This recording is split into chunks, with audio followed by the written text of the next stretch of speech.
You can confirm by clicking over here.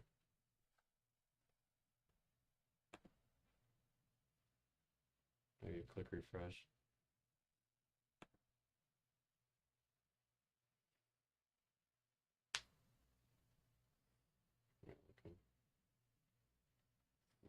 Latency.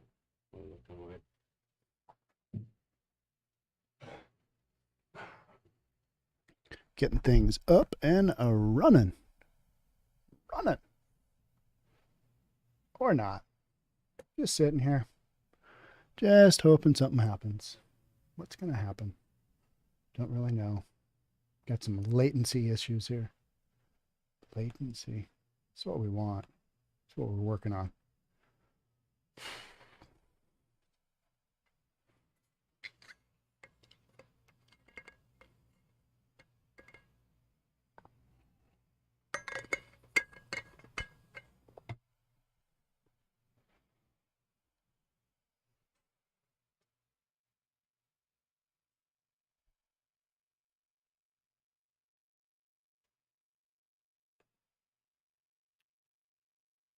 Hey, Master. Okay.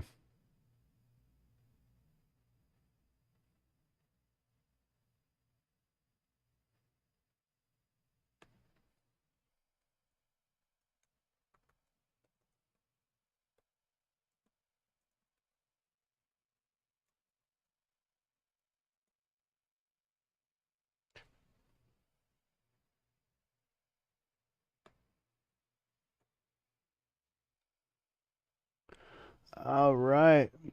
I think we're going. I'm waiting for the go ahead from my producer. What's that? Yeah. Comments going. Okay. All right. Well, just let me know if we're not going. Where do you see the comments were coming over here. Oh, okay. Okay, so over here. Just leave it then too. I don't mean otherwise we pop it out. You have to move the chat again. So I'll just do comments here. Right? Then everyone's going to see it. Well, unless you have the screen on you. No, let's go screen over here. How do I get this one back? I think you got to pop chat back out again.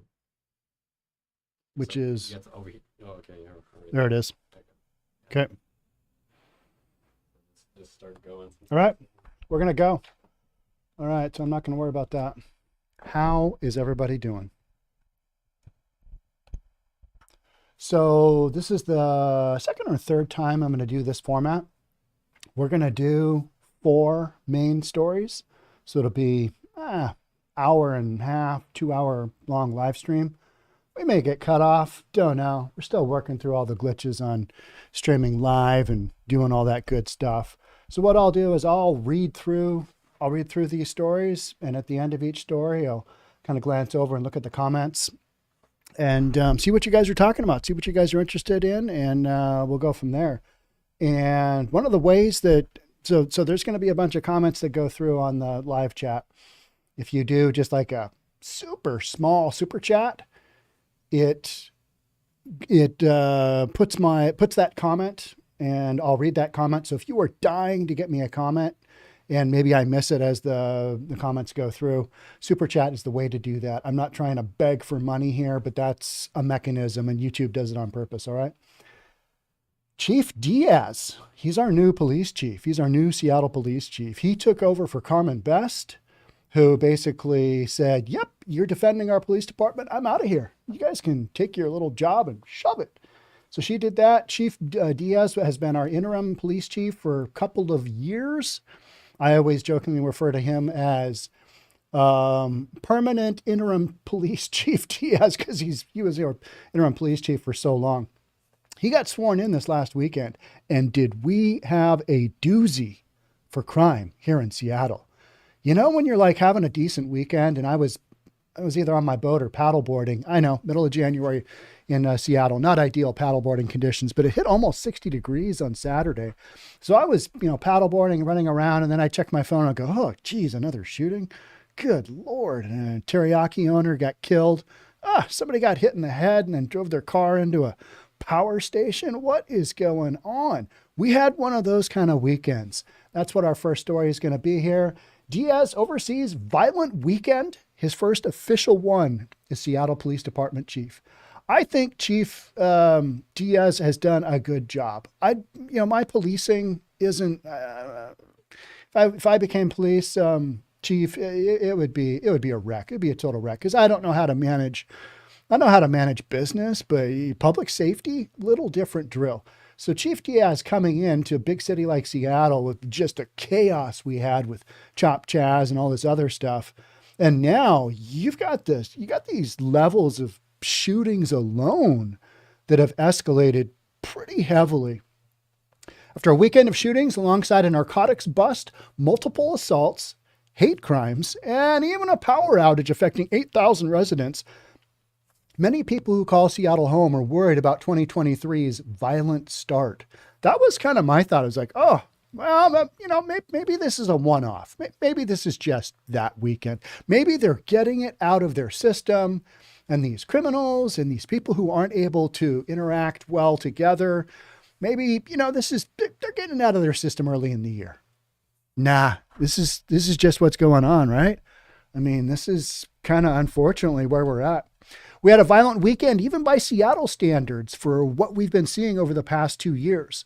And the rise in violent crime and shootings and homicides, said Brandi Kruse, said on KIRO Newsradio. Yeah, that was my thought. And, crime levels kind of go in these waves. What we're seeing in Seattle is we're seeing a mayor and we are seeing some of the council members, Seattle City Council members, trying to combat this, but it's an uphill battle. And at the end of the day, with all the homeless encampments and all the drugs coming into Seattle and the way that we basically handle it, it's not a winning battle. It's not a winning battle. So you've got these points in time where you're like, oh, geez, that is not good. This is not good stuff. This is not the way we want things to go, but this is how it is. And that's what I'm doing, is basically just saying, hey, here's the deal. This is what you got. This is what you're working with. Make that vote count. If you want to see something different, make that vote count. Make a change to who you support politically. That's the only thing that really matters, right? And so many folks, go, oh, I bet that shop owner that got in trouble for hosing down the homeless person, I bet they voted Democrat. Yeah, maybe they did. And that's the whole point. If you want to see a change in violent crime, if you want to see a change in the way the homelessness or drugs are handled or any of that good stuff, do your part. Cast that ballot. Except we don't cast ballot anymore, do we? Here in Washington, we mail it in. Yeah. Well, 2022 was a more violent year, according to Seattle Police Department's crime dashboard. January 2021 saw 42 shootings, while January 2022 witnessed 65. Here we go. A man shot to death inside a restaurant. 3 people shot outside of a popular bar in Capitol Hill. A guy shot after he was asked for a cigarette by a stranger in Seattle. A guy sitting in his truck shot with a grazing bullet to the head in Seattle. All right, that's 4 right there. Let's take a look at those individually, okay? First one was, a guy shot at a restaurant. So here we go. Seattle police investigating after a man shot and killed in a robbery at restaurant in Mount Baker. So what we had, this is a Fox article. And this is Fox. No, this is KIRO. This is KIRO Local. So we had 3 individuals break into Rainier Teriyaki. That is in the Rainier area. It's the Mount Baker area of Seattle. It's south. Is it south of I-90? South of 520, north of I-90. It's in that area. And the robbers came in, and the owner, Teriyaki owner, took a bullet to the chest and didn't make it. So this is a small business guy running a teriyaki shop with his family. His daughter is known. It's kind of piecing together some of these things. Police said the shooting happened Saturday at around 8:30 p.m. inside Rainier Teriyaki on the corner of Rainier Avenue South. Rainier Avenue South is a major north-south thoroughfare, and it serves a big community. After gathering more information, it appears it was a robbery in progress, and during that robbery, one of the suspects ended up shooting one of our victims. Officers found a man with a gunshot wound to the chest. He was taken to Harborview Medical Center where he died from his injuries. Diaz said they were looking for 3 suspects. What's crazy is how few people actually give up information now, right? It used to be, well, I saw a guy doing this. Now everybody knows, don't say a word, otherwise they will come for you. And there's nothing anybody can do about it. Right now, it appears that the suspect had their face covered, Chief Diaz said. It's concerning because if they can do that on the other side, they can also easily walk over like 2 or 3 steps over to our side. And luckily it didn't happen. And this is another business talking that's in close proximity to this one. The woman who wanted to remain anonymous said she didn't hear the gunfire, but given the response from police, she knew it was something serious. Yeah, owner of a business gets capped because somebody who's probably coming in to steal, what, couple hundred bucks in cash? Something crazy like that. Second story, 3 injured in drive-by shooting at 10th and Pike and second weekend of Capitol Hill nightlife gun violence. All right, this one is 1 block due south of Cal Anderson Park. That is the Chop Jazz Park, right? It's where all the demonstrations happened. Everybody had their, moment of glory with the whole Summer of Love, which, that didn't end up that well, right? This didn't really work out all that well. But what we've got here is a drive-by shooting at 10th and Pike that sent 3 victims to the hospital in the second weekend in a row of nightlife gun violence on Capitol Hill. This is what a lot of kids are talking about. And when I say kids, I mean millennials. Second weekend, okay, yeah. Do you want to go out and you want to hit the bars at Capitol Hill? You want to hit the nightlife at Capitol Hill? Well, I mean, maybe we just stay home. Kids, they kind of do that whole thing where they just go and they don't worry about it. But this is kind of some of the stuff that's coming up, is that you've got active shootings happening. You've got active shootings. So Seattle police reported 3 men in their late 20s were hit and injured in their early Saturday morning drive-by reported just after 12:30 a.m. Nothing good happens after like 9 o'clock, does it? Especially after midnight and especially after 2 a.m. There's nothing good that happens. It's just craziness, right? I mean, when's the last time you heard of something really fantastic happening at 1:30 in the morning? Doesn't happen, right? I mean, it's like maybe somebody is saved from some kind of crazy crime. At least 2 of the victims were reported down in front of the Comet Tavern on the northeast side of the intersection, while nearby Poquitos and multiple vehicles reportedly suffered bullet damage, including a car parked on the southeast side of East Pike. So you got just basically a shooting. You got a big shooting going on during nightlife on a, what was this Saturday? This was Friday, Saturday morning. So Friday night, early Saturday morning. Okay, so that's your second big one here. Seattle man shot when asked for a cigarette. Hey, you got to smoke? And then it goes downhill from there, right? And you're kind of like, what in the world is going on? A man walking in the 200 block of 20th Avenue South near Pratt Park in Seattle. This is in the central area. This is north of I-90, a little bit to the north and east of Yesler kind of area. Not far from the teriyaki restaurant, kind of same general area. Man near Pratt Park in Seattle was shot when he asked for a cigarette. Seattle police reported they contacted a 19-year-old man with a non-life-threatening gunshot wound to his hand just after midnight when he walked into Harborview Medical Center. The male victim reported being driven to the hospital from where the shooting occurred. According to the victim, a man walked up to him asking if he had a cigarette. When he said no, the man then asked what else the victim had on him, because I'm going to rob you. And then he pulled out a black handgun. Seeing the gun, the victim shoved the suspect and ran. The victim heard 2 gunshots and dove to the ground, knocking himself unconscious in the process. He woke to find his shoes were missing. So you got a concussion. You got a hand that's been mildly grazed, just a flesh wound there. More importantly, got no shoes. Tells you what people are willing to do. They are willing to do the craziest stuff for a pair of used shoes. Maybe they're $100 shoes. I don't know. Retail, are they 30, 30, what are you going to get for them? $30? They're used.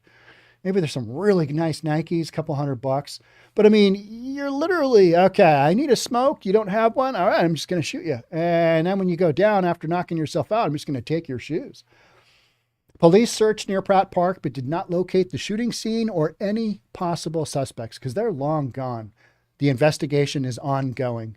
So, of all these incidents, you know what happens? We don't have enough police manpower to really investigate any of this stuff. So it just keeps happening. We just don't have the bandwidth. And we're going to talk about that in one of these news stories here. I'm going to finish up the Seattle stuff. But LA's thin blue line flag ban, they're cutting out the thin blue line down in LA. It spurs outrage amid recruitment struggles because nobody wants to be a cop in this day and age. And so, you've just got some crazy stuff going on. And you've got this whole thing where you don't have enough police in most major metropolitan cities. Some are well funded. Shouldn't say that. But, West Coast, vast majority of police districts are undermanned, underwomaned, whatever you want to say. All right. So here's our fourth story that happened this past weekend in Seattle. Man with a minor gunshot wound and a power outage after shooting near New Holly neighborhood. Seattle police responded to a report of a damaged city light equipment, but instead located a man with a minor gunshot wound to his head in the 3900 block of South Warsaw Street near New Holly neighborhood Saturday evening. So it's, our last guy had a minor flesh wound to the hand. This guy's he took one to the noggin, took one to the head. That's a little too close for comfort for me. I mean, you can take a shot right through your hand. Like that teacher, the 6-year-old kid who just pulled out a gun and boom, shot her. She apparently held up her hand and bullet went through her hand and then into her chest. You can take one to the hand, but right through the head, not so much. Not as good. Police arrived just after 7 p.m. and contacted a man with a gunshot graze wound to his head. That dude is lucky. That guy is lucky. The male victim was in his vehicle when several shots were fired from another vehicle that drove into the area. In response, the victim drove off to escape further injury and collided with a power pole. Fragments or debris from gunfire reportedly struck an underground Seattle City light conduit, causing a brief power outage in the area. 8,000 people lost their power. You got a shooting, whether the guy drove into the pole, you got the conduit thing, 8,000 people were without power because we got such violence going on in Seattle. Yeah. It's like, okay, well, that's a fun story, said nobody. People want to keep their power on. They don't want to have their neighbors just shooting each other willy-nilly. There were no suspects located, but a sport utility vehicle possibly involved was last seen eastbound on South Warsaw Street. So if you've seen a sport utility vehicle with,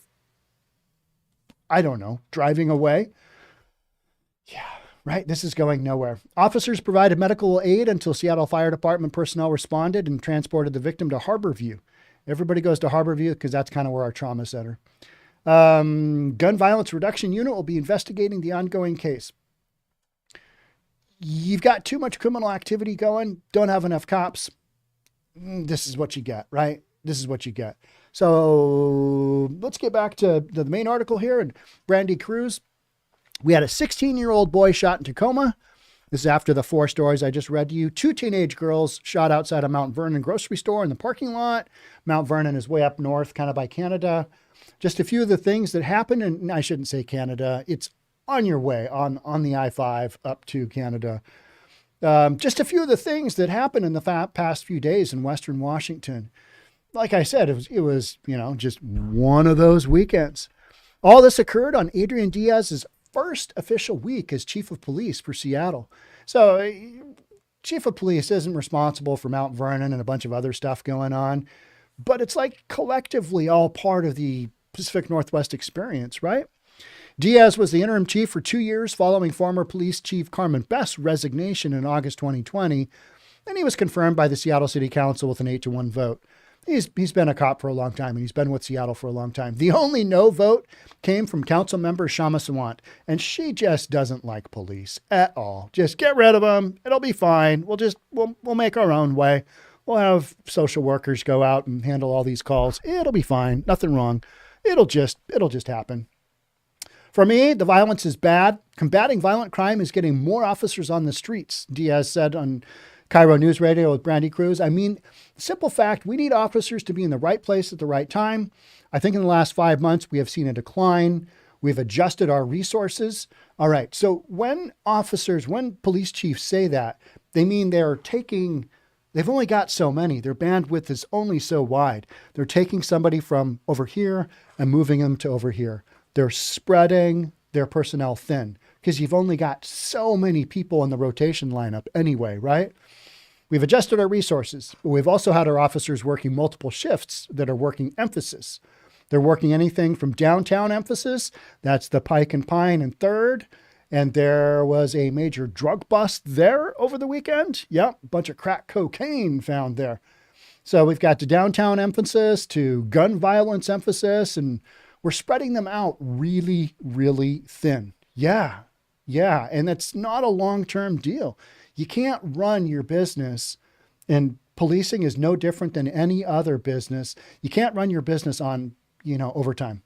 Just not going to happen. And when you have that one big incident happen, that's when the wheels are going to come off, and you're going to have to call in officers from all over to make it go. And it's really going to shed a light on, okay, this is the number of cops we've got. We need all hands on deck, and you're just simply not going to have enough. And you're going to have to recruit, officers in all kinds of different jurisdictions to make it go. So then this article goes on to say that adding an additional police officer to a city prevents between 0.06 and 0.1 homicides. So between 0.6% and 0.1% homicides. Based on the data, the average city would need to hire between 10 and 17 new police officers to save one life a year, which would cost taxpayers annually between 1.3 and 2.2 million. But then the federal government says that life is worth $10 million. And we'll often see a multiple $1 million payout on a wrongful death lawsuit by a city, right? I think the Breonna Taylor with her boyfriend, Kenneth Walker, was that payout? How much was that? I want to say that payout was like $3 million, something like that. So they don't have to go to court, don't have to do that kind of the whole deal. So violent weekend in Seattle. And you might say, you might be somewhere else where it's even more violent. All right. And then you might also say, it's not that bad. I mean, that's, a handful of shootings. Guy got his hand grazed. Somebody took one to the dome. Yeah. It doesn't feel settling. It doesn't feel settling. It's kind of like, this isn't the direction we want to go. And this isn't even talking about all the other craziness happening out there. We've got homeless encampment sweeps. We've got cars being broken into, all kinds of crazy stuff. And I think vast majority of people here in Seattle just have their head in the sand. They're just like, no, this is just what we signed up for. We like it this way. It's all okay. But then there's some of the folks, some of the business owners, they're the ones on the front lines of all this criminal activity because they're getting broken into repeatedly. Just reading a news story where somebody is saying, I've had to make my 4th claim on insurance this year. I don't know how many more times they're going to renew me. And I'm kind of like, yeah, that's a concern as well, because they're probably not. I mean, you make one claim on a commercial insurance claim, they're going to double, triple your premium. And then you make a couple more. You're not going to have an insurance company. They're going to be like, oh, sorry, you're in Seattle? No go. Sorry, you're in Portland? No go. Sorry, you're in downtown San Fran? No go. You're close to, the Castro. You're close to wherever. Close to Skid Row. No, we're probably not going to do a policy for you. That's outside of our comfort zone. We're not going there. So those are some of the things that are going on. You get the business owners bitching about it. And I actually had not bitching, but bringing it to attention because this is an ongoing major issue for them. just trying to stay in business.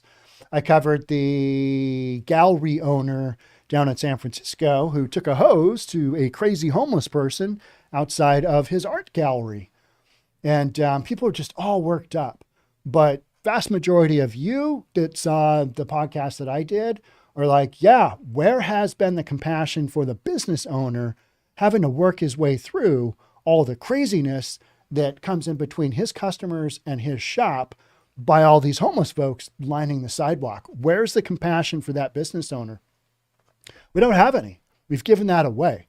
We've just said, well, this is the road we're going to go down. We're going to love our fellow human being in a tent so much that we're going to allow them to basically die before they're 50, because that statistically is somewhere 48, 50, 51 is how long you're going to last in an encampment in Seattle or any other major city. About 25, 26 years less than if you're in typical housed environment. Drugs. Got some crazy drugs going on, and that is what's fueling a lot of this here too. Is you've got a criminal element out there that knows that they're going to get away with a lot of these robberies, and you've got people that know there aren't enough cops. And clearly, we just read the stories. Has anybody been apprehended? No, the cops are running too hard. Nobody wants to talk. There's no information. So expect, more of the same. That's just kind of where we're at with this storyline. And yes, we need more cops, but that's a tough sell. It's a tough sell, especially in Seattle, where you've got housing prices that are so expensive. And just for young people starting out, a crappy one bedroom goes for $1,500 a month on top of expensive utilities and all that good stuff. It's expensive to live here. And so you take a job as a police officer, you're either going to have to commute way in from somewhere far out, or you're going to have to live in an urban setting where you already work, and that's not exactly desirable either. Times have changed, right? Times have changed. All right, let's move on to our second story, Segunda. Okay, I'm going to take a quick peek at the comments here. All right, so I need to renew my live chat. Okay, I'm going to move on to Los Angeles Police Department's thin blue line flag is banned. LA, they're banning the thin blue line flag. It spurs outrage amid recruitment struggles. Morale is in the gutter. These are things that we already know. Police departments across the United States, like I just talked about in that last segment, they're already at all-time lows as far as their ability to recruit, their ability to bring new blood into the program. The Los Angeles Police Department banned the flag from public display at departments after a complaint. After a single complaint. What is wrong with people? The thin blue flag, the thin blue line flag, that to me represents officers that have had their lives taken in the line of duty. That's the way I envision it. And I envision it as a symbol for police officers, and a symbol, to me, it's a symbol of that. Not only that, but it's also a symbol of the thin blue line separating chaos from order. You might not see it that way, but if you didn't have cops, we've already seen, I just talked about it in that last segment, the chaos that happens when you've got a police department that can't cover everything. I'm not saying those incidents wouldn't have happened, but when you've got more cops on the streets, you tend to quell some of this violence, right? But there's a thing going on right now, especially in these West Coast cities, where people are just going ham. That's the bottom line. People are just going ham, doing crazy stuff, right? Okay. Where was I here? Still going. Okay, let me get rid of this.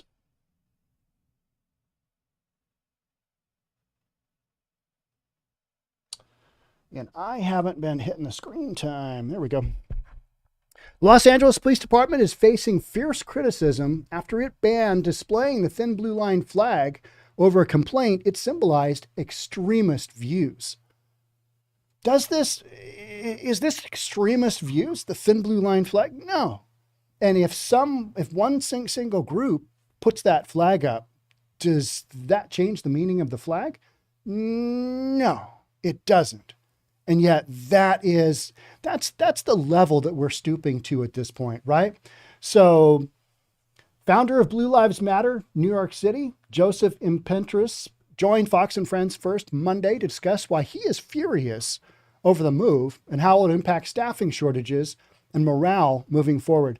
Right now in policing and in public safety, you can't afford this. You can't afford to go down these roads because you've already got a deficit of so many cops. When people make a complaint like that, they don't like the cops on any given day. So we got to take that into account. Impentris told co-host Todd Pirro, for the police chief to take it down, it kind of makes the other side think that there's actually something wrong with that flag. It's an optics thing, isn't it? Oh, they took it down. That means there's something going on there, which we know there's not. We know there's not. But some people just don't like anything to do with cops. They don't like anything to do with law and order. They want to abolish the whole system. They want to get rid of everything. But then on the other breath, to tell your police officers on the other side of this wall, you can hang it on your locker or on your vehicles. There's nothing wrong with the flag. So internally, you've got one policy. Externally, no, you can't raise that. You can't have that. You can have that here in the locker room, but you can't have it anywhere else. So how's that work? It's just crazy, isn't it? Okay.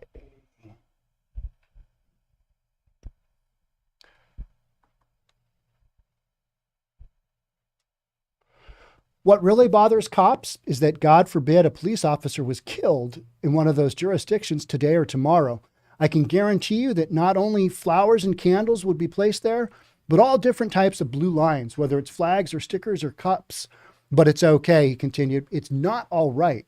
We need to stand up for our cops. We should have left it there.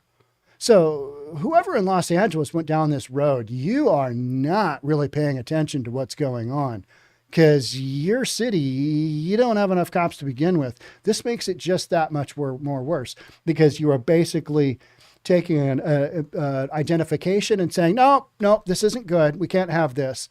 And you're taking something that has been put out there, police, that's one of the few symbols that they can have that really represents their unity and their, the thin blue line, the line between chaos and order.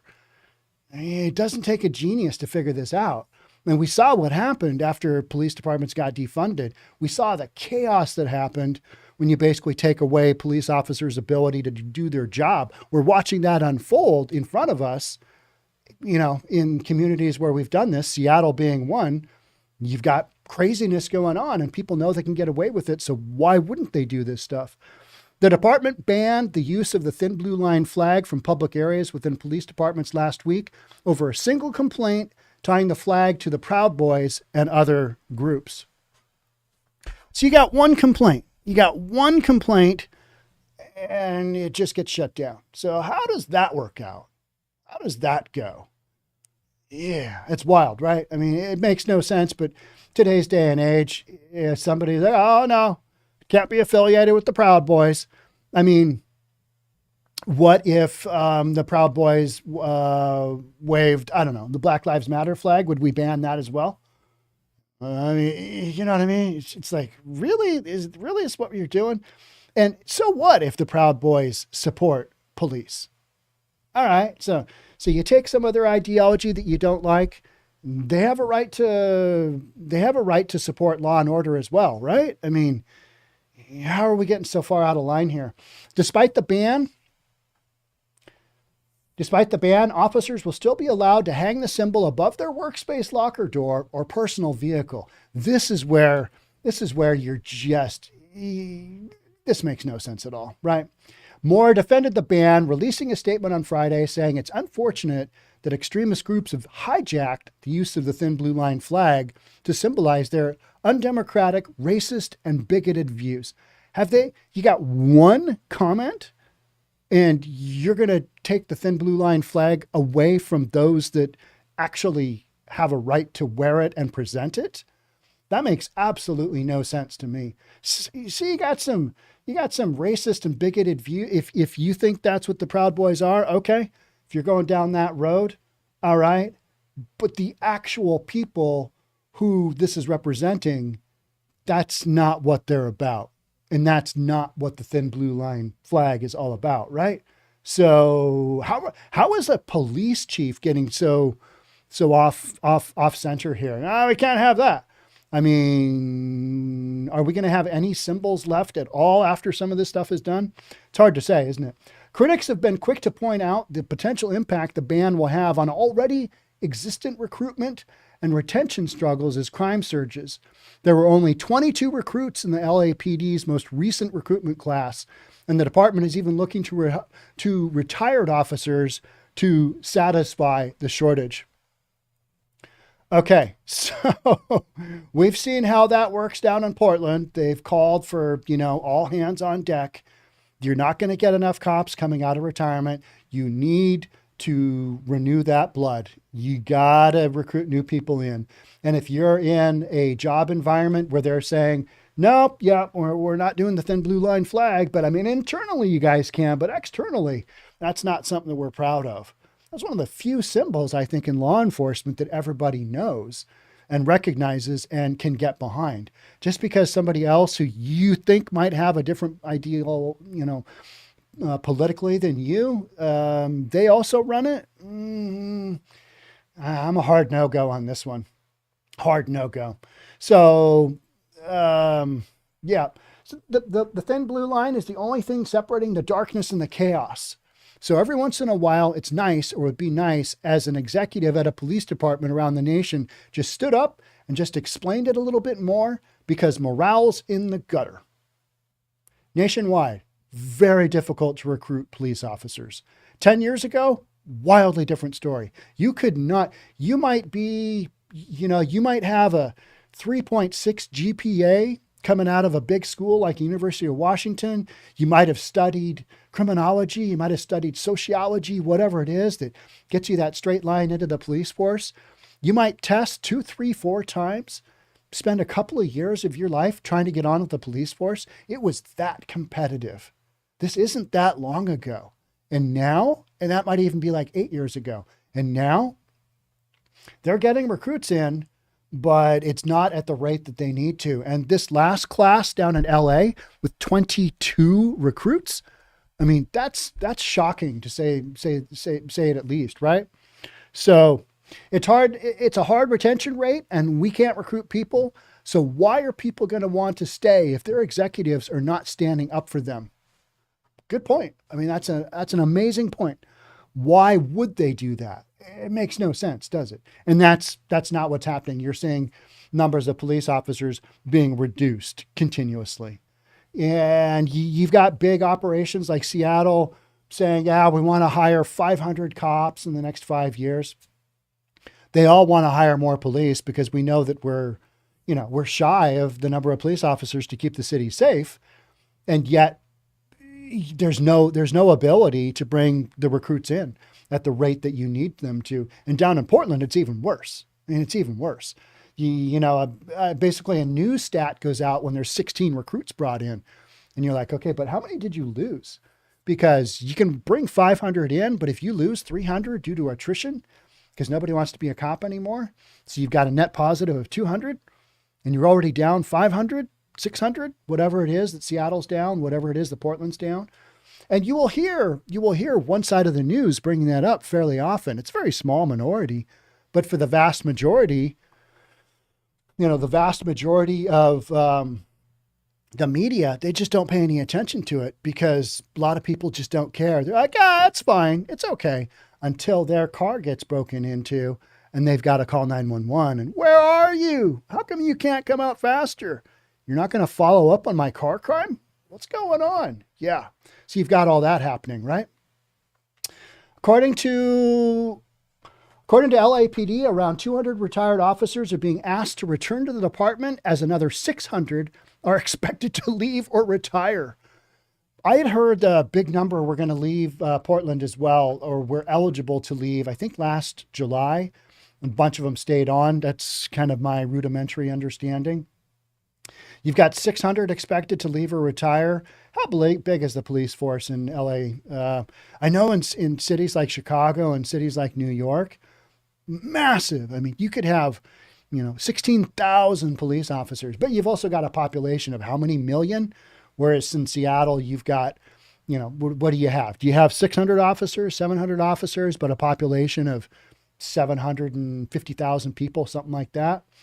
So yeah, it's it's a sad situation for these people trying to bring cops in because it's not working. And it will not work. It's just not happening. Okay. Getting back to my story here. Sorry about that. And this isn't happening. This isn't happening just, here in LA. It's not here in LA, but down in LA. This is happening all over the nation, Impetra said. It's not just happening in LA. Policing, it's one of those dying breeds. When cops are afraid to go out there and put their hands on somebody because there is someone that committed a crime and be afraid that maybe the next day they're going to be a headline on the front page or paper, we have to change the narrative. Only way you're going to change that narrative is if you change some of the laws and you give back the ability to police the way that they used to.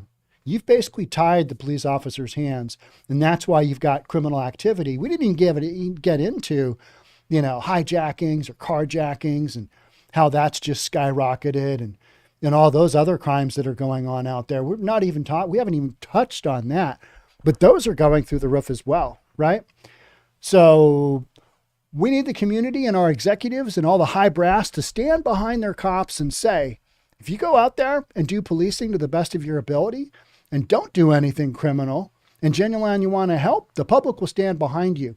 But if you do cross that line, we're going to go after you because you need to be held to a higher standard, he continued.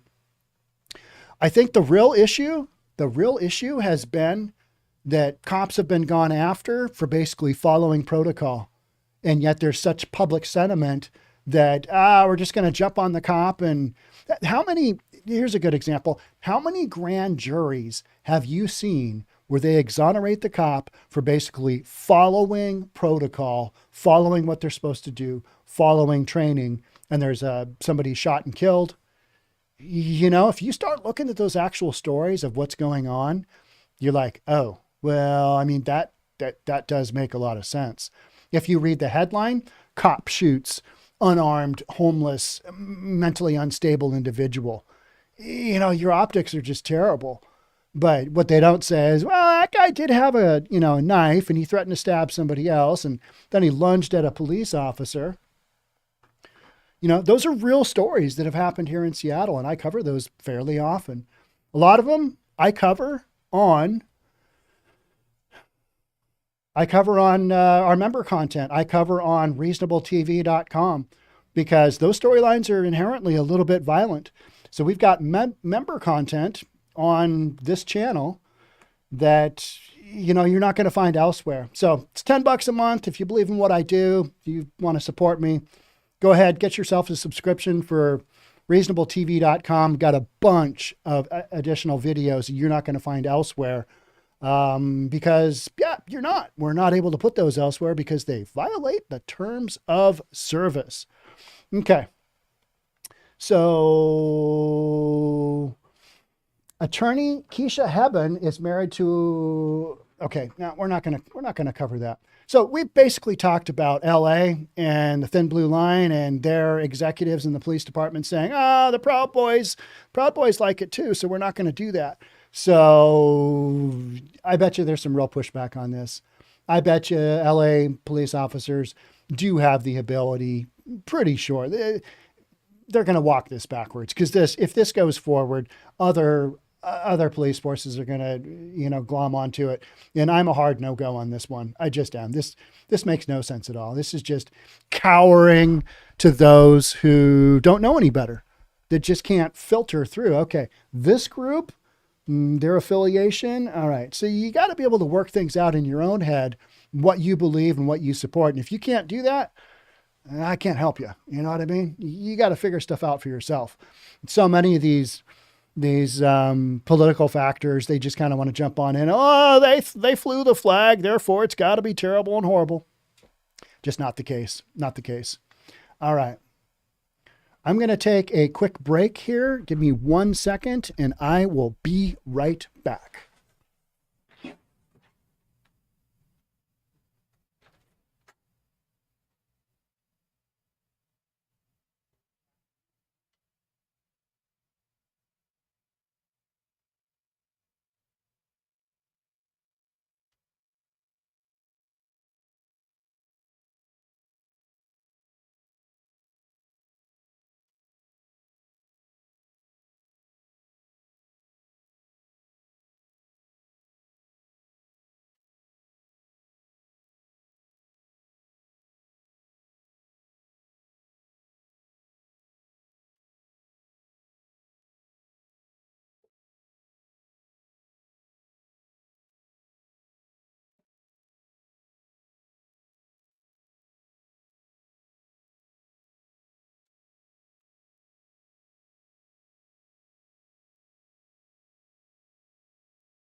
Thank you. All right. Going to look at your chats. I lost the feed on the chats. That sucks. Let's see what you guys are talking about. Let's see what we've got going on here. And welcome, everybody. Thanks for being here. Greetings from Palm Desert, California. Palm Desert. What's your weather like there? Bet you it's warmer than here, for sure. Good afternoon. Hey, Solemn. Is the desert better for science? Yeah. Hello from Missouri. Hey, Missouri. That's far.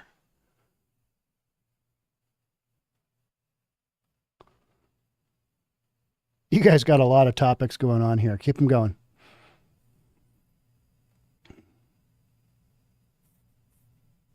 Yeah. And with the defund the police, who wants to become a police officer? Nobody.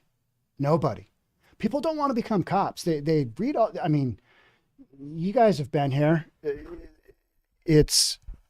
don't want to become, you've got the cops who are in it for life, right? They're already there. But new people, they don't want to work like that and have their lives put on the line. It's a super small percentage of young people that are willing to go into the profession. So you've got storylines like the one I just read where like, nope, the one thing you should have pride in, we're going to take that away from you. So it's kind of like, how does that work? It's not good, right? It's not good for morale. Put more social workers on the street. Yeah, let's see how that goes. Let's see social workers on the street. I'm sure that'll work out right. Darn, I'm late. It's all right, Dan S, because we're going to go for a while. So it's okay. You can always, on these live streams, you can always take that little red dot and move it all the way to the left and start from scratch. Or you can just watch what I'm doing and play catch up later, because these are always all out there. And these will also be cut up into individual little segments as well. So you've got 4 segments. If you missed one, you could always just go back and take a peek. The squeaky wheel gets the grease. That's what this feels, right? This is a tiny little squeaky wheel. It's like, the Proud Boys. Everybody mentions the Proud Boys. It's like everybody they get all worked up. The Proud Boys. I don't really pay a lot of attention to the Proud. I'm sorry, I just don't. There's a lot of factors out there, a lot of factions out there I don't pay attention to because it's not really in my wheelhouse. That's not really my thing. When they do a march or they do a parade, I'll follow that. I'll follow somebody who's live tweeting from doing that. And it's like, okay, vast majority of the time, they're just kind of doing their own thing. And it's just kind of a non-issue. That's the way I see it anyway. We need police. Yep, we do. The whole revamp of Justice Department, no quota hires or diversity hires. Yeah, it's all about the money.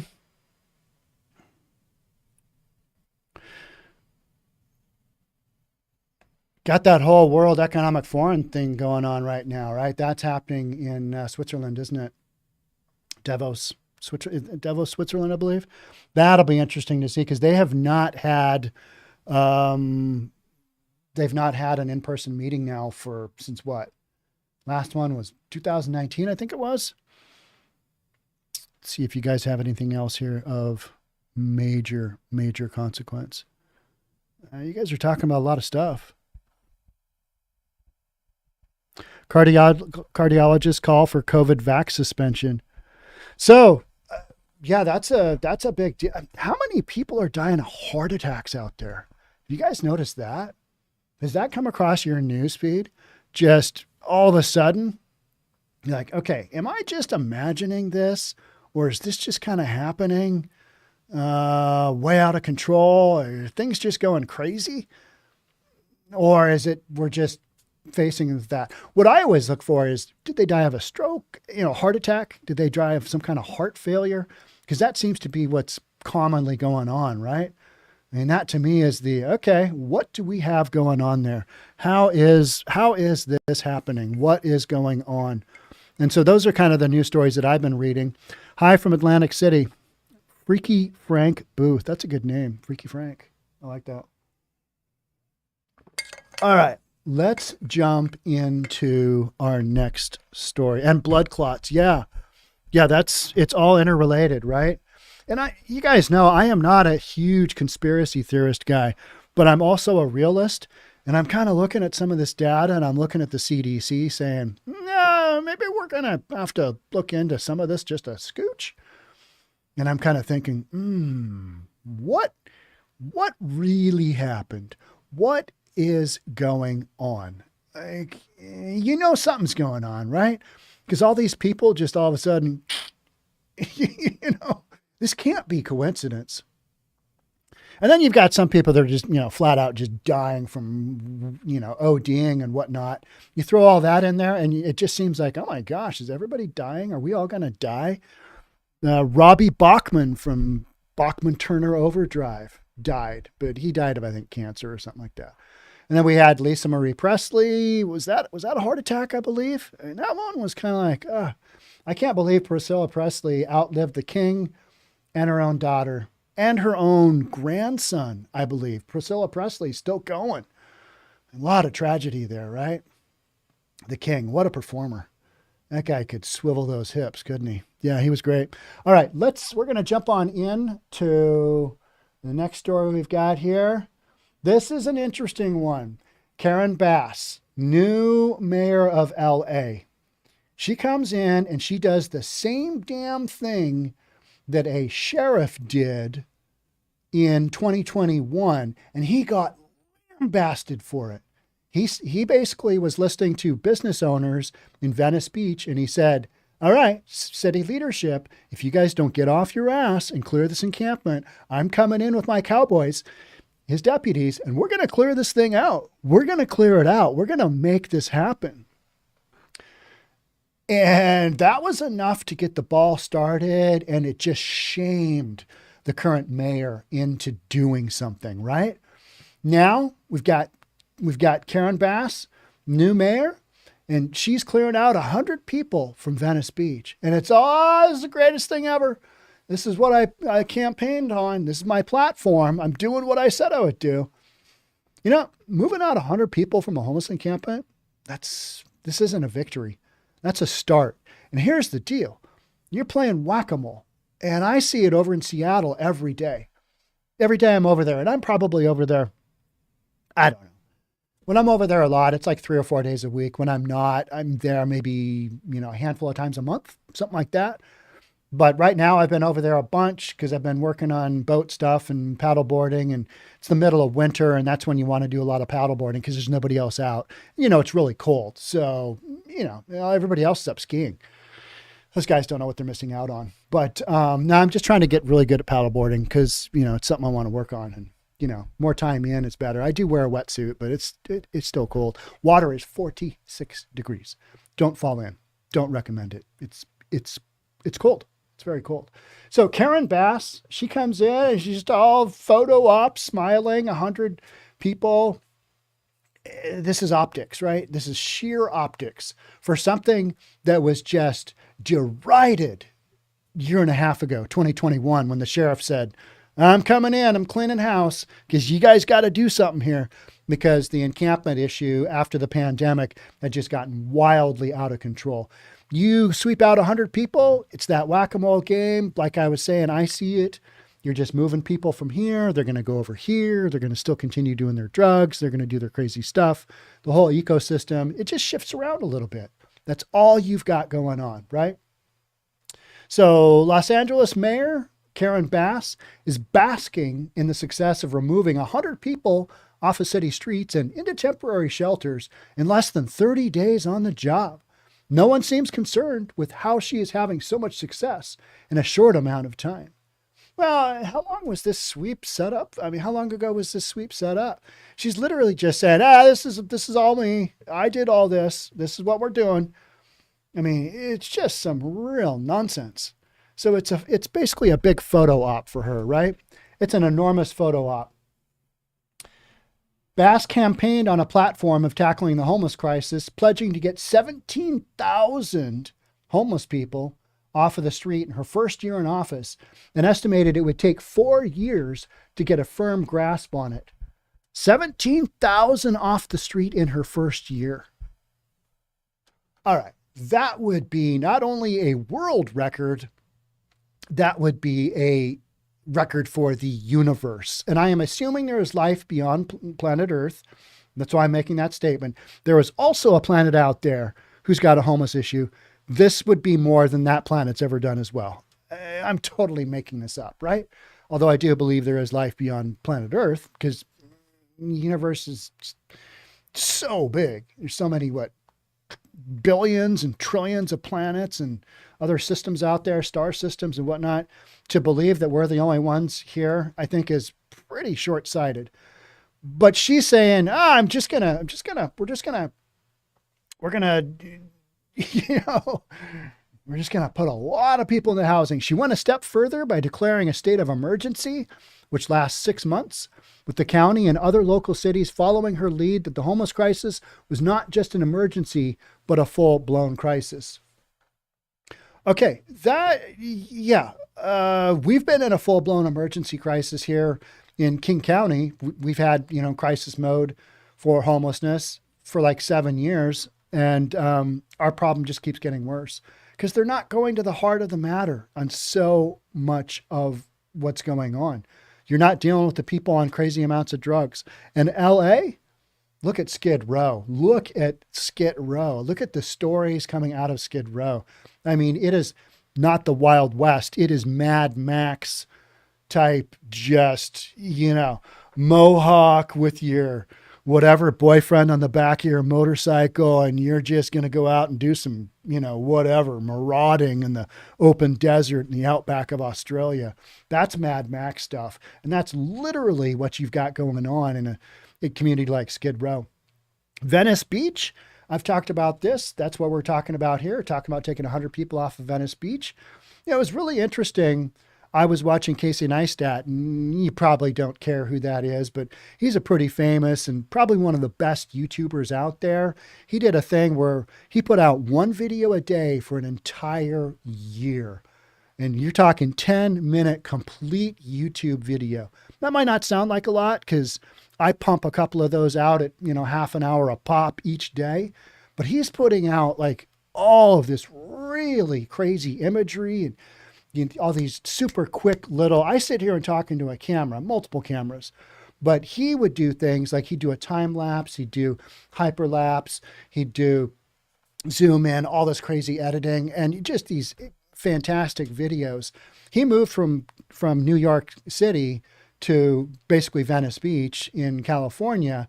And on one of his first videos, he had some kind of instrument in his hand because he was leaving to go on a road trip really early in the morning. Like he was driving his Tesla, and he was kind of jokingly talking about, I think he had a screwdriver or something.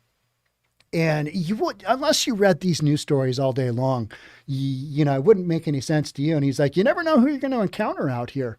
And he was talking about the homeless population that's psychotic in Venice Beach.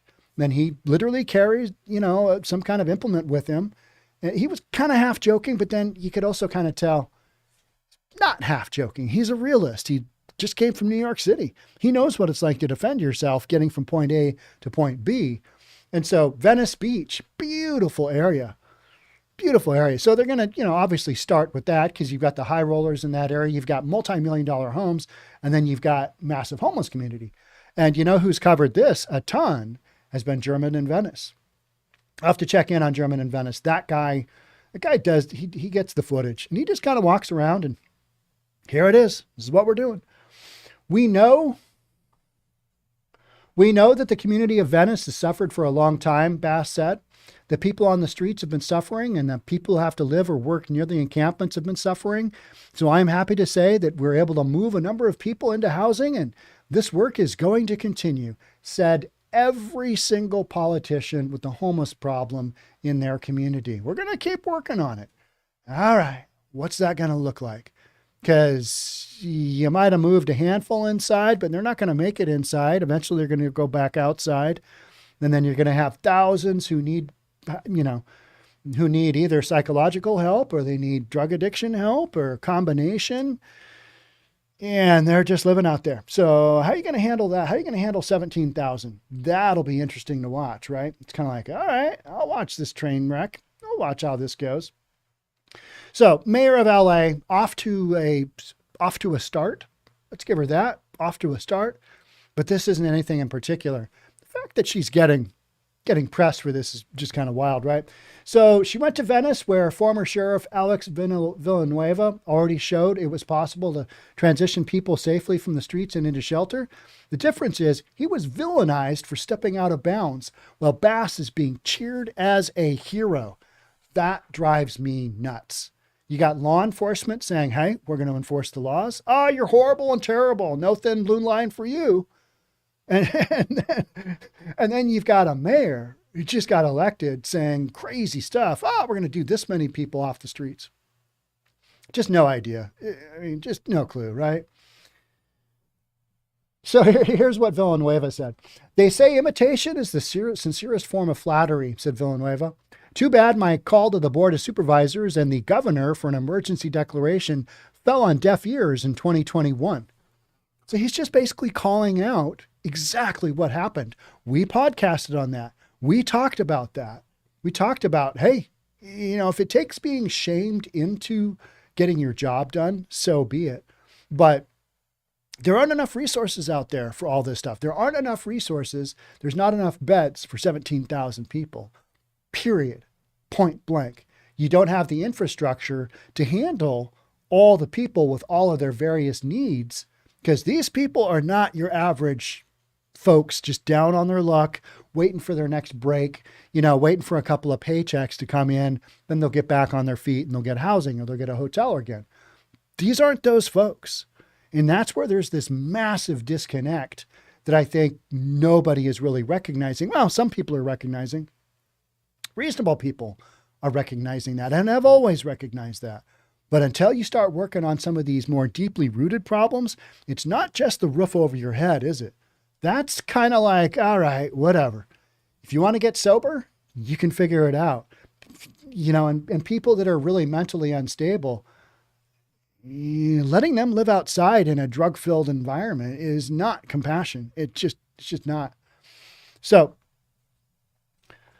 we're back to, she had immediate success, talking about Mayor Bass. Within 10 short days, Bass managed to get 100 people off the streets and out of tents. Well, that was just a sweep that was planned. They had this in the works for a while. They went out and did it. Now you've got the optics. So what would be really impressive if she was able to keep Venice Beach clear for like 3 years. Yeah. Don't have the resource to do that, because once they've got Venice Beach cleaned, they're going to go elsewhere. And, when they do, those people are going right back to Venice Beach. The efforts were part of Bass's new initiative called Inside Safe. and a collective effort with partners from the nonprofit St. Joseph Center and newly elected city council member Tracy Park, Villanueva also partnered with St. Joseph Center and other partners, which resulted in more than 300 tents being removed from the boardwalk in 2021. Yeah, he cleaned house. He cleaned house, and he was literally vilified for that.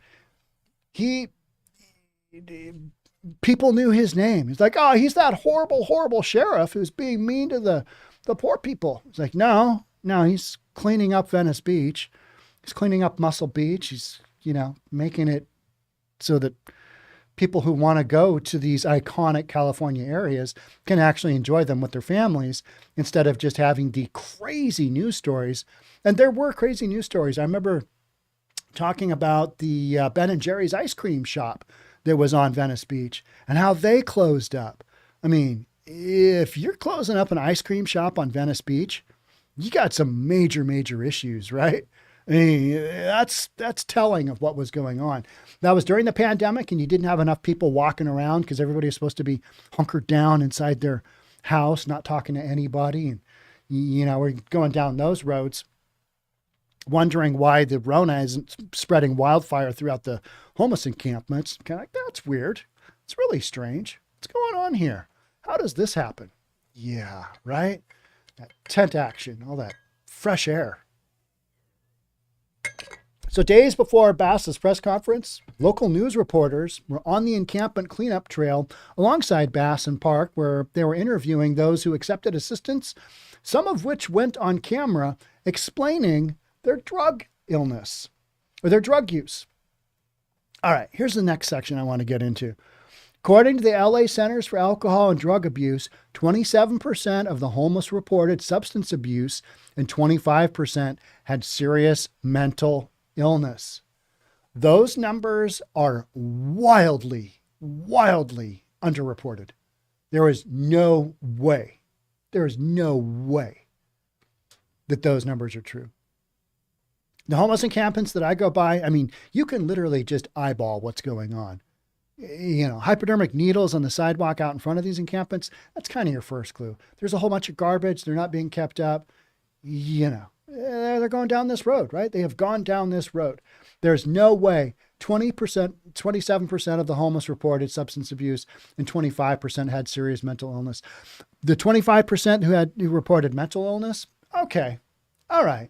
Because we don't really know what that number is by excluding the drug use, right? So you take people off the drugs, can you then identify, what mental illnesses they have? Because until you get there, so many of these drugs are causing literally psychosis in people. Some of the crazy new meth that's out there, every time I turn around, there's some kind of new crazy drug that's going on. And, one of the stories that I'm going to cover, I'm not covering it in this 4-pack of stories today, but it's, I think we've got some legislation that they're trying to hit on xylazine, which is the animal tranquilizer for large animals that's just rampaged through Philadelphia, Kensington Avenue. And it's causing everybody to do that wild nod off when, they're almost, their heads down at their ankles is bottom line. That's not a nod off. That is I don't know what that is, but those people, they're on some crazy, crazy stuff. So back to the article. Connecting them with services also incorporates the County of Los Angeles, which comes at a cost for all Angelinos. You got taxpayer money going into this. Until you get to the root cause of some of this stuff, it's not going away. You're just literally playing whack-a-mole. You're moving 100 people out. They're going to come back. They're going to go to another community. They come right back to City of Venice, camp out there. The minute the coast is clear, this is just what's happening. So to take a victory lap after 100 people on Venice Beach after it's been cleared out, how many times? Yeah, not so much. Okay, I think that is it for this one. But yeah, it's so interesting to see, how perspective changes. Oh, we've got somebody, an elected official that we brought in, and not the dangerous, evil Sheriff Villanueva, right? I mean, because clearly he's just a mean old bastard for moving all those homeless people out. But now we've got a mayor who the people voted in because they liked what she said. She's moved 100 people out, and it's, let's take a bow. Things are great. It's wild how that goes, right? It's wild how that goes. To me, it's like, let the sheriff just keep going. Let him just keep cleaning clock. But now we're not going to do that because, we've got to all partner together. We've got to work together on some of this stuff. And we need to all just have compassion for one another. And so tired of that, right? All right. I want you guys to watch this. This is pretty cool. Let's go. This is just a real super quick one. This is a video that Jonathan Cho shot. I think it was yesterday. This is downtown Seattle. This is Pioneer Square, one of our most famous squares. Look at this nonsense. Yeah, just what are we even? There's some guys just walking by. It's pretty normal. Let's watch that again. What do you say? We'll just watch that again, just for kicks. All right, guy's putting up his cardboard. He's got an enormous collection. He's got carts, cardboard, all kinds of stuff. Goods, stolen goods, tarps. Got a full-size cooler there. Bags of groceries, other people's stuff, tent, and a baby carriage. Baby carriage. Okay, yeah. So, yeah, that's Jonathan Cho, and he's basically saying Groundhog Day. And Groundhog Day is a really good way of, identifying what's going on. You've got these cities where the homeless, it's just Groundhog Day. They, clear them out, rinse, repeat, clear them out, rinse, repeat. So on your first 100, Mayor Bass down in LA, doesn't count. You put 5,000 into treatment, mental treatment, into housing. We'll talk about that. You put 1,000 into that. We'll talk about that. All right. My next story is ex-Intel official who signed Hunter Biden laptop letter admits significant portion of the emails had to be real. All right, we're going to talk about this. I've got my theories on this. I know you do too. I'm going to check some comments out here and see what we've got going on. Can't see it. Okay. Yeah, sorry about the video. The video was just German in Venice is very concerned about his mother. That's not good. So Bass is just another cog in the wheel of failure. Totally agreed. It's just not happening. So what we saw, I kind of described what we saw on the homeless encampment thing. For some reason, the screenshot is not working to capture what's on my screen. So sorry about that. It was just, more of the same. You've seen it before, but it was just so boom right there in Pioneer Square, which is kind of the epicenter of that portion of downtown Seattle. And it's also had its, it's had its fair share of just some sheer chaos with the whole homeless epidemic and people robbing, businesses and people getting stabbed, people getting shot. It's there. And it's also where all the bars are and young people like to hang out. I don't go there anymore. So let's jump on into ex-Intel official who signed Hunter Biden laptop letter, admits significant portion of the emails had to be real. Douglas Wise was among the signatories who pushed the Russian disinformation narrative. So here's what I think is going on before we truly get on into it. I think you've got a situation where the Republicans are going to do a little look-see on some major investigations, the laptop being one of them. So where we had 51 former Intel officials sign this big letter stating, well, this looks a lot like Russian disinfo. We don't know if it is or not, but don't believe anything you saw on the laptop. Well, we're getting to the point now, and probably enough information is flowing in Congress that people are aware of. We're going to have some people that are going to be, they're going to be asked to describe, for Congress exactly what their position was and why they signed this letter and why they put this letter out from, all these former defense officials stating that this is basically Russian disinfo.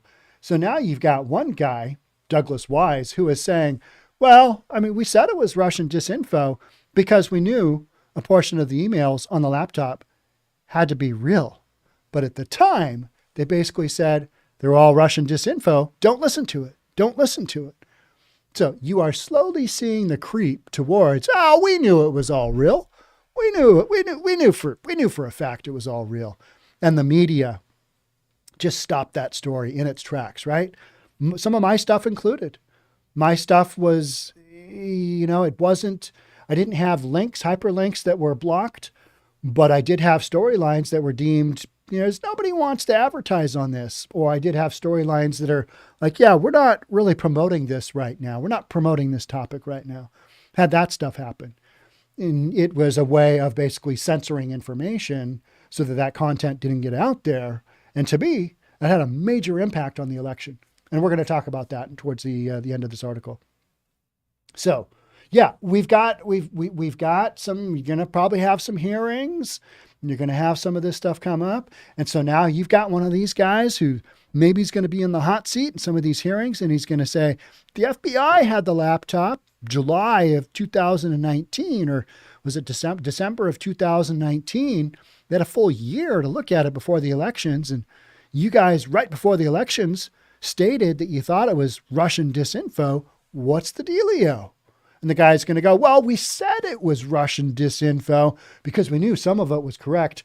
But, what's really on there, we can't have the American public believing that because, one of the things the FBI came right out and said was that they didn't want to be responsible for majorly impacting 2 elections in a row.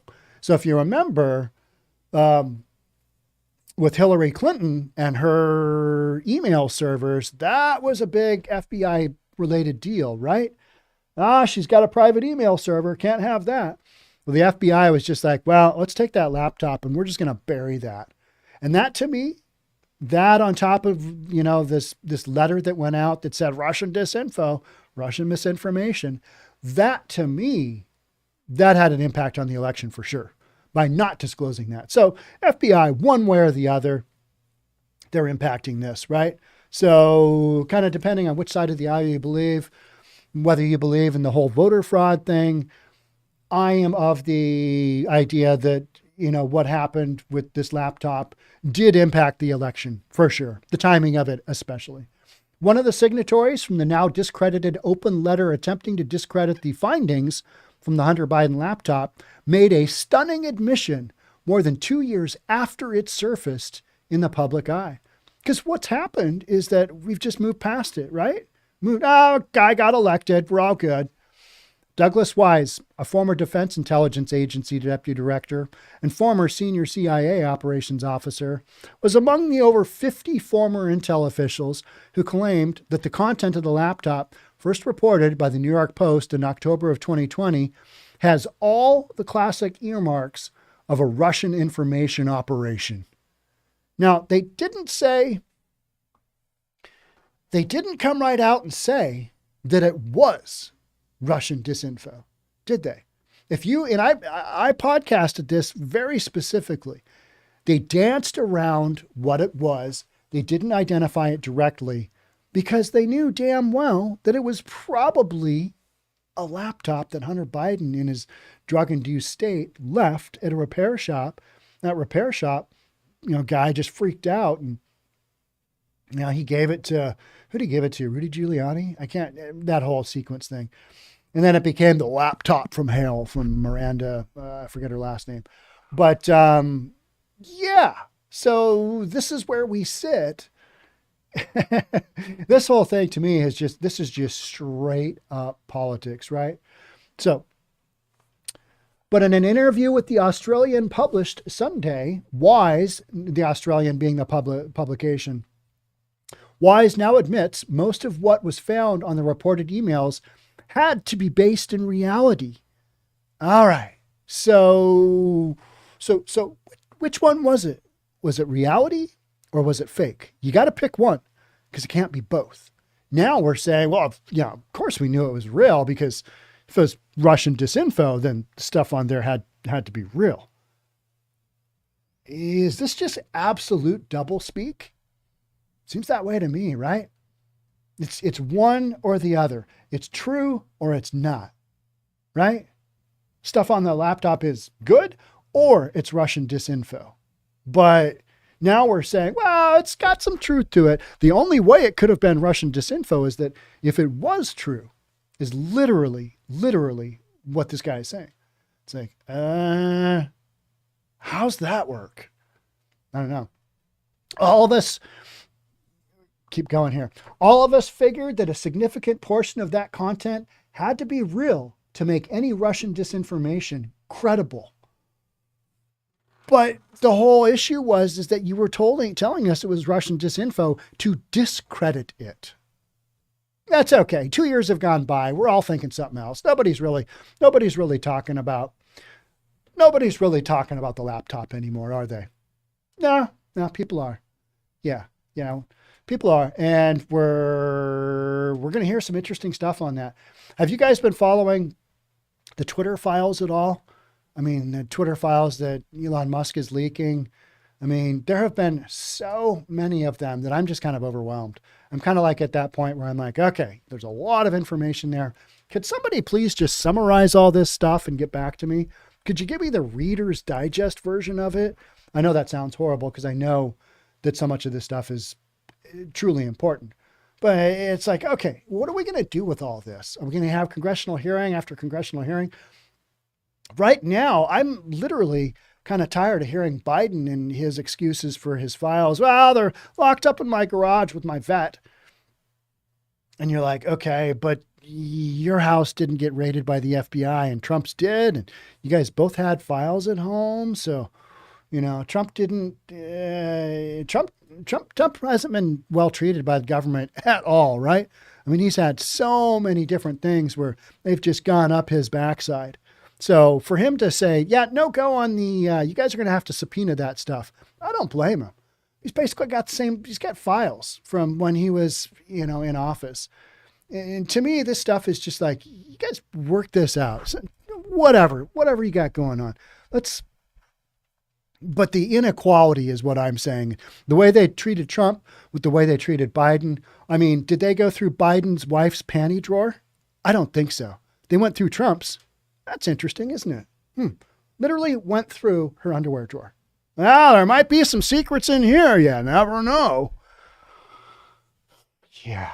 Wild stuff. Crazy. All right, let's keep going here. Okay. Have you seen the meme where you got Hunter Biden like in his underwear? You got the backdrop of the Corvette and the files, and he's saying just some ridiculous thing. So many jokes to be had there. So the open letter, first published by Politico, was widely cited by Democrats and members of the legacy media to downplay the findings from Hunter Biden laptop, which was largely being taken seriously solely in conservative media. So many outlets we had one outlet, I think, I forget who it was, but just like last summer said, we think that the laptop is real. And the majority of them, it took over a year to finally kind of come back around and go, you know what, maybe that laptop was real.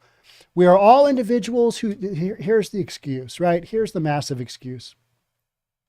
We are all individuals who devoted significant portions of our lives to national security. Yada, yada, yada, yada. We're also individuals who see Russia as one of our nation's primary adversaries. The ex-Intel officials began. All of us have an understanding of the wide range of Russian overt and covert activities that undermine U.S. national security, with some of us knowing, perhaps most important, with some of us knowing Russian behavior intimately as we work to defend our nation against it for a career. Perhaps more important, each of us believes deeply that American citizens should determine the outcome of elections, not foreign governments. That all being said, that is fine. That's a standalone sentence, paragraph there, right? String together a bunch of sentences, you get a paragraph. I'm good at this English thing. That all being said is great, but that just flat wasn't the case. It wasn't Russian disinfo, was it? No, it wasn't.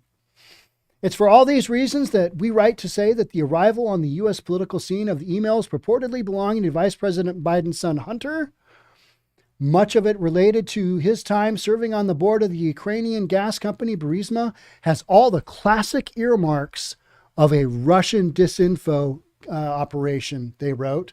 It's got the classic earmarks. So they blew it off, and the American public went, Russian disinfo. Yep, we knew it. We knew it. Vote for Biden.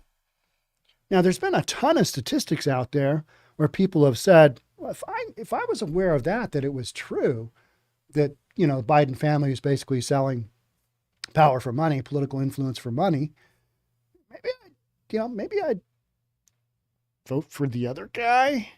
I don't know. But I do know that a certain percentage of votes would have been impacted. Would the election gone a different direction? Who knows? We'll never know. Maybe you can run statistics.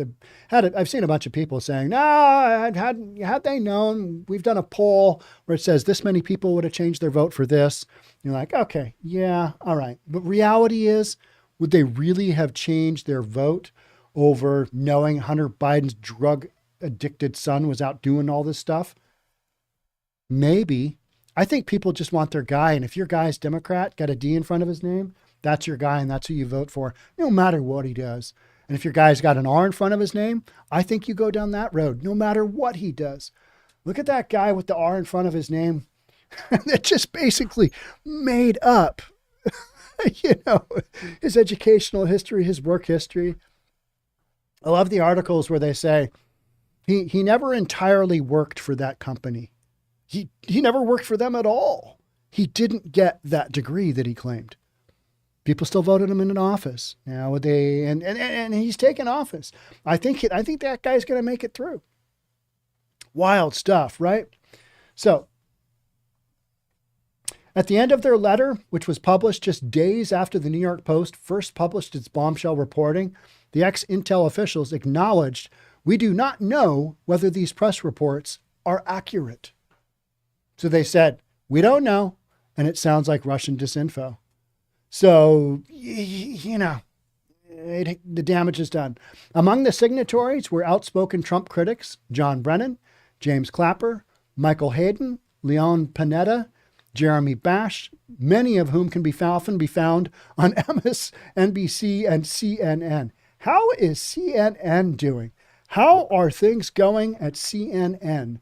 I have heard that they're going to call in possibly Bill Maher, Trevor Noah. Sorry. I don't watch him enough to know his first name from last name. And who was the other one? Another late night guy. They're talking about bringing those people in to do their 10 o'clock segment because CNN is just shuffling things around incredibly. They've got no continuity. Their shows are just, they're lacking. So Politico, which first reported on the open letter, was also the first legacy media outlet to verify the authenticity of Hunter Biden's laptop in September of 2021, almost a full year after this issue took place, because this was in October when this story got crushed, October of 2020, right? In 2022, the New York Times, the Washington Post, NBC News, CNN, and CBS News followed suit and verified the laptop, which they all dismissed during the 2020 presidential election because it had a lot of stuff on there that wasn't good for their guy with the D in front. Many of the former President Trump's defenders allege the media and big tech suppression of the Hunter Biden laptop story was enough to sway the election in favor of his father. I believe that to be true. Whether it swayed it enough to have a different outcome, I don't know. I don't think we'll ever know. But did it sway enough to have an impact? Absolutely. Absolutely. And I remember talking to one of my cousins. I'm like, hey, this laptop story is going to blow up. And my cousin said, is it? Or does it just, do people just ignore it? Does it get buried somehow? We literally had that conversation like October 20, somewhere right in there. Like I was going to podcast it the next day. And we're all watching that election very, very closely because we knew the margin was thin. We knew that it was super, super close. And man, when I saw this story come out and they're like, well, it's got the earmarks of a Russian disinfo campaign. They didn't even say they thought it was Russian disinfo. They said it had the earmarks. It looks a lot like that. Well, what else looks like Russian disinfo that isn't necessarily Russian disinfo? They didn't really say. They didn't really come right out and talk about it. And they're just like, it's all signed their name to the letter. Then, you know, how many of these guys have come back out and stated something different? I haven't seen a lot of that. I haven't seen a lot of them coming back on CNN going, you know what? That whole Russian disinfo thing, man, we blew it there. That really wasn't Russian disinfo. Unfortunately, that was just Hunter Biden, you know, cracked out with prostitutes, smoking his crack pipe, doing his crazy stuff, lining up M&Ms on his, or was it M&Ms or Skittles on his, you know what, taking pictures of it. Let me Snapchat that to you right there. Yeah. I mean, that's the kind of stuff you do when you're close to 50 years old, when you are on drugs. Because otherwise you're like, let's see, at the time, was he the vice president's son? I believe he was the vice president's son, not president's son, when he was doing a lot of meth. Blew out all his teeth. Yeah, he's got all those veneers, drug addicts. But I mean, he would do the video on that laptop of him doing just some crazy stuff. And everybody's, that's Russian disinfo. It's all good. Don't worry about it. Vote for our guy. It'll all work out. And it did, if you've, following the guys with the D's in front of their name. All right, that's it for me on this story. I'm going to spend a little bit of time seeing what you guys are talking about here on the chat.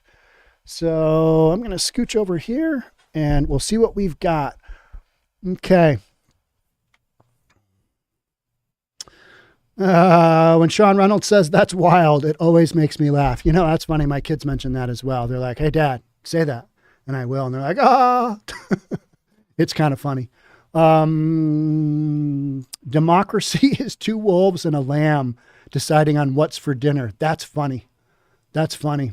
Nothing will come of it, just like the Twitter files. That is kind of, the Corvette files kept in the spare tire. That's kind of what I am thinking, is that nothing major will come from this. That's my bottom thought, is nothing's going to come from these Intel files that Trump has.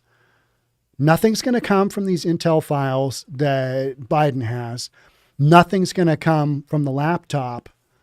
I don't think. I mean, I don't know. How deep are we going to go there? I don't see that happening. I do see them maybe using that as a tool to get Biden not to run again. But then the big question would be, who do they run? Right? Who do they run? I don't know. Trump's already said he's going to run. Does DeSantis run? I think DeSantis runs. And then, we need to figure that one out, right? But who do the Democrats run?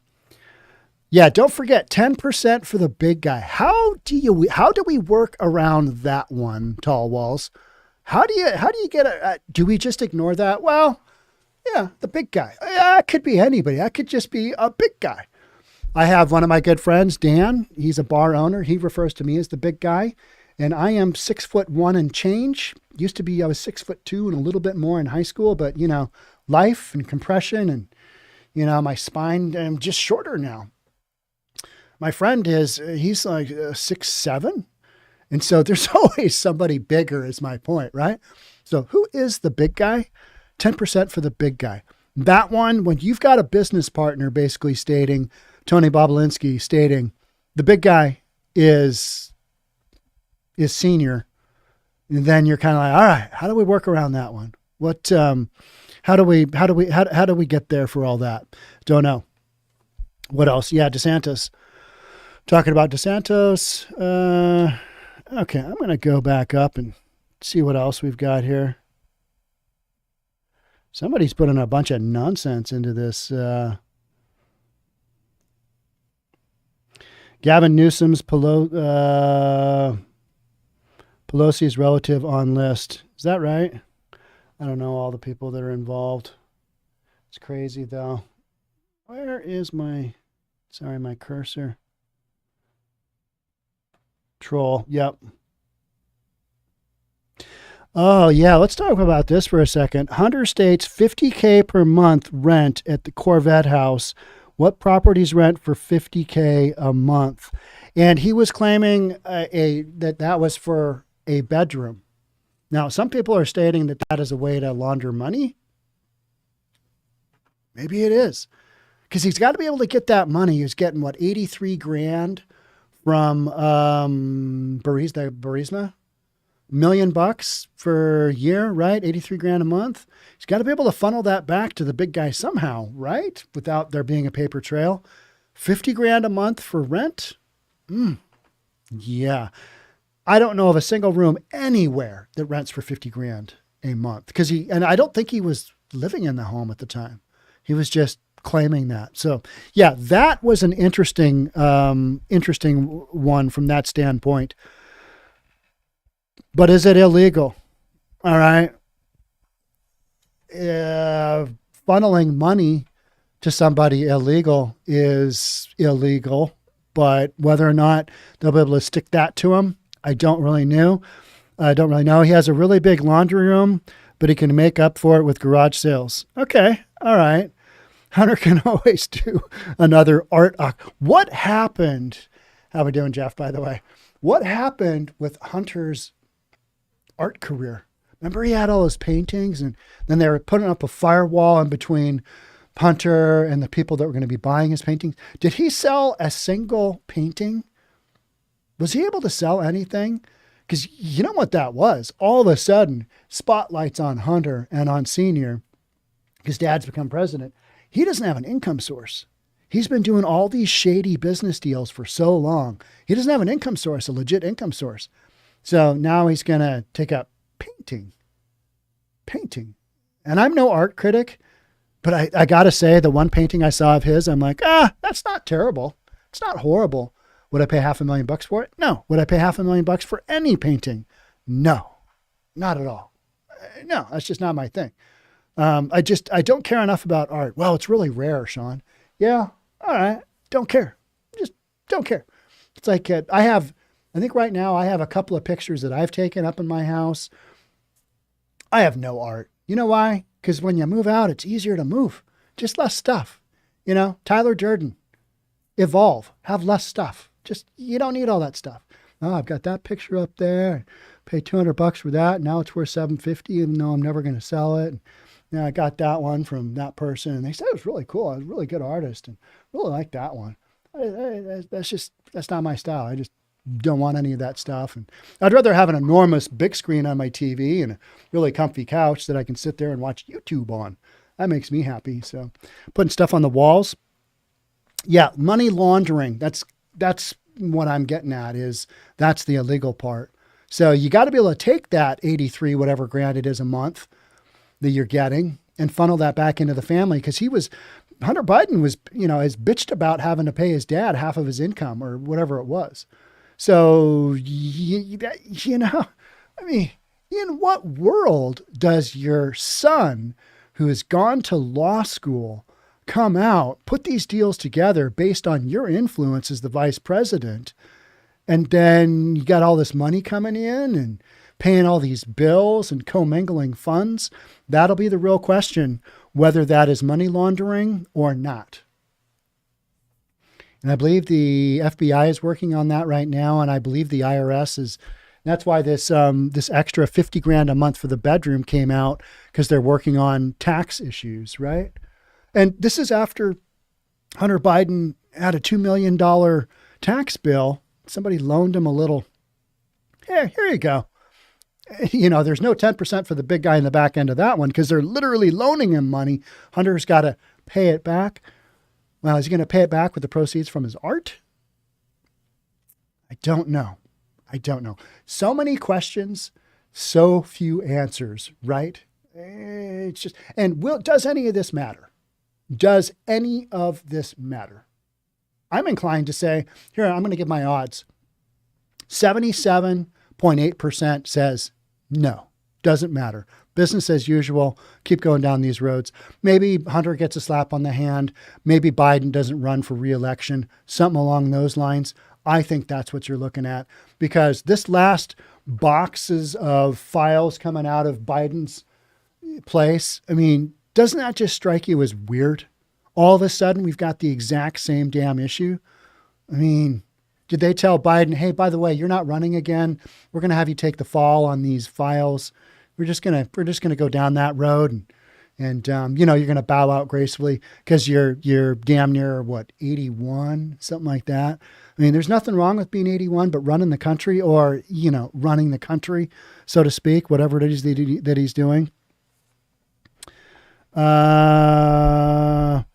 If the IRS would be on me in a heartbeat if I rented my daughter a room for $50,000 a month. Yeah. You know what? Do you think the average citizen would probably get flagged for even a house for $50,000 a month? How many homes?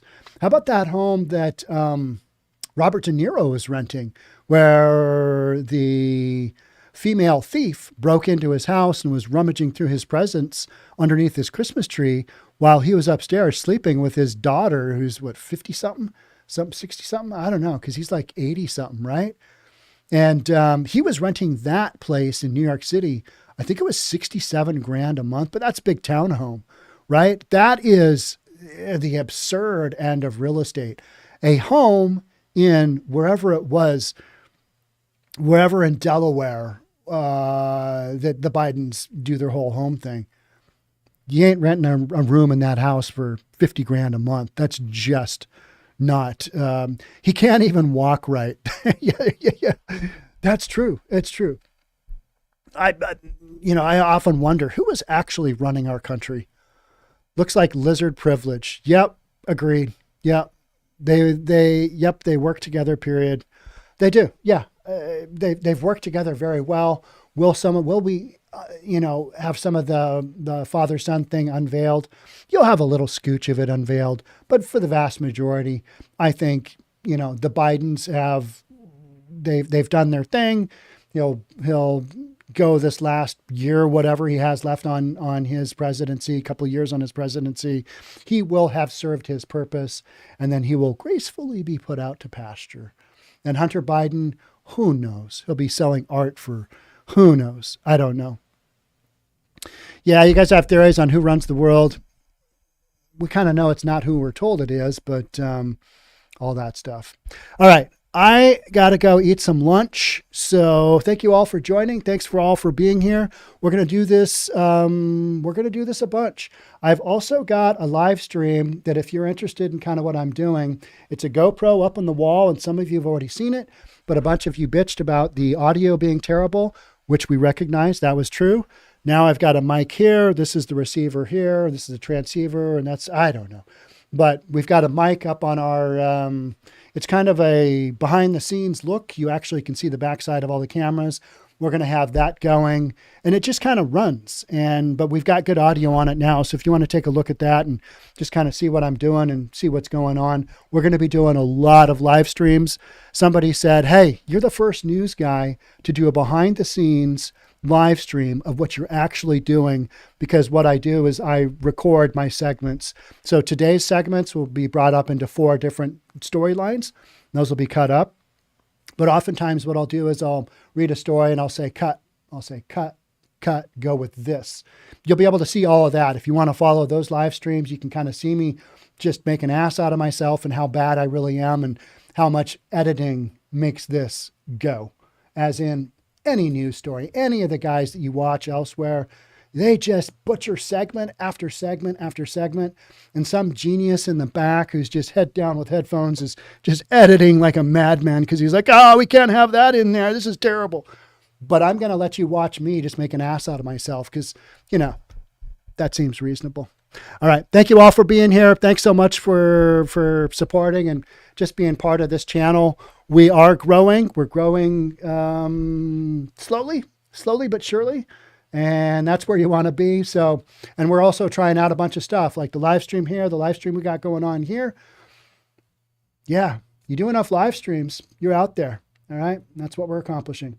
Thanks again for being here. Thanks for supporting. Hey, also every morning at 9 my time, I am typically on the premiere, meaning we've got a new video coming out at 9 a.m. my time on Monday through Friday. I try and be there as best I can. So if you want to chat with me there, I'm there making smart ass comments about, the guy that we're watching. Me is basically just, what's that guy doing? We don't even know. All right. Thanks again. I'm going to end this live stream. We'll see you guys in the next one. Bye for now. Have a great rest of your day. Bye.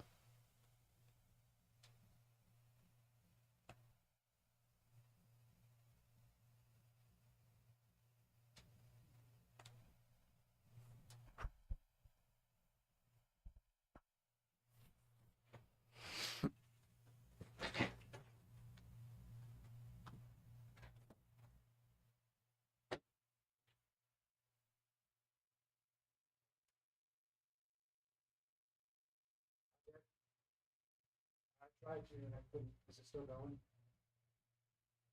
Can you go run?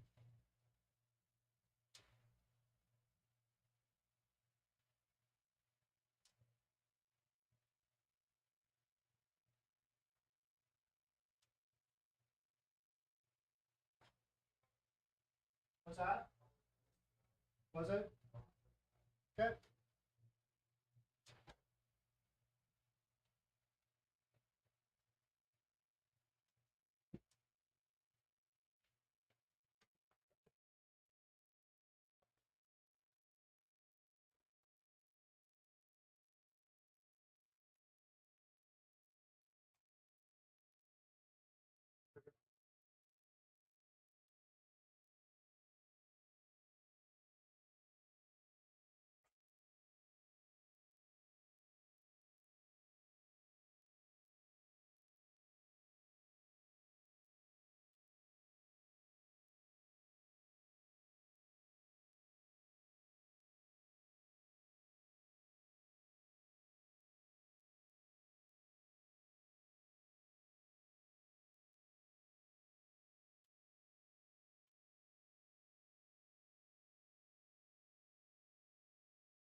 You need this letter, are you tossing?